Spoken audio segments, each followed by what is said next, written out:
నేను చూసిన మొన్న అమిత్ షా అంటున్నాడు పార్లమెంట్ లో, अभी एक फैशन हो गया है, आम्बेडकर आम्बेडकर आम्बेडकर आम्बेडकर आम्बेडकर आम्बेडकर। इतना नाम अगर भगवान का लेते तो 7 जन्मों तक स्वर्ग मिल जाता। అంబేద్కర్ బోల్నా ఫ్యాషన్ हो गया, బరాబర్ ఫ్యాషన్ తప్పేమున్నది. అంబేద్కర్ మంచి చేసిండు కాబట్టి బరాబర్ ఆయన గురించి మాట్లాడుకోవాలి. మీలాగా చెడు చేయలే, మీలాగా దేశానికి గబ్బు పట్టియలే, మతం పిచ్చి లేపి పిచ్చోళ్ళని చేసి దేశంలో వేరే ముచ్చట లేకుండా చేసి మతం మాత్రమే ఉన్నది ఇంకేం లేదు దేశంలో అన్నట్టు గబ్బు లేపలే దేశాన్ని. మంచి కోసం ఆలోచించిండు, ఆయన కోసం ఆయన ఆలోచించుకోలే. ఆయన కావాలంటే ప్రపంచంలో ఎక్కడైనా సెటిల్ కావచ్చు, ఆయన కావాలంటే ఆయనకున్న తెలివికి. ఎందుకు చెప్తున్నా అంటే నేను అర్థం చేసుకుంటందుకు ప్రయత్నం చేసిన అమెరికాలో ఉన్నప్పుడు.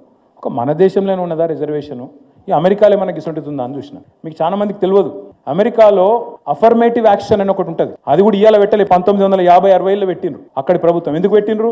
అక్కడ నల్ల జాతీయుల మీద ఏదైతే వివక్ష ఉందో ఆ వివక్ష పోవాలి అంటే వాళ్ళకు కొంత ప్రత్యేకమైన రక్షణ, మన రిజర్వేషన్ లెక్కనే వాళ్ళకు కూడా విద్యలో ఉపాధిలో వాళ్ళకు కూడా రక్షణ ఉండాలని పెట్టిండ్రు. కాబట్టి మరి అమెరికా వాళ్ళు మనకంటే తెలివైన వాళ్ళు అని చెప్పి ఆడిపోతున్నాం కదా మనందరం. ఆడనే పోయి సెటిల్ అవుతున్నాం, ఆడనే బాగుంది, ఆడనే గొప్ప వాళ్ళు, వాళ్ళే అగ్రరాజ్యం అని మాట్లాడతాం కదా తెల్లారులైతే. మరి ఆడకూడదు, మరి వాళ్ళు బుద్ధి తక్కువ. ఎందుకు చెప్తున్నా ఈ మాట అంటే భారత సమాజాన్ని కరెక్ట్గా అర్థం చేసుకుంటే ఈ పనికిమాలిన మాటలు మాట్లాడరు.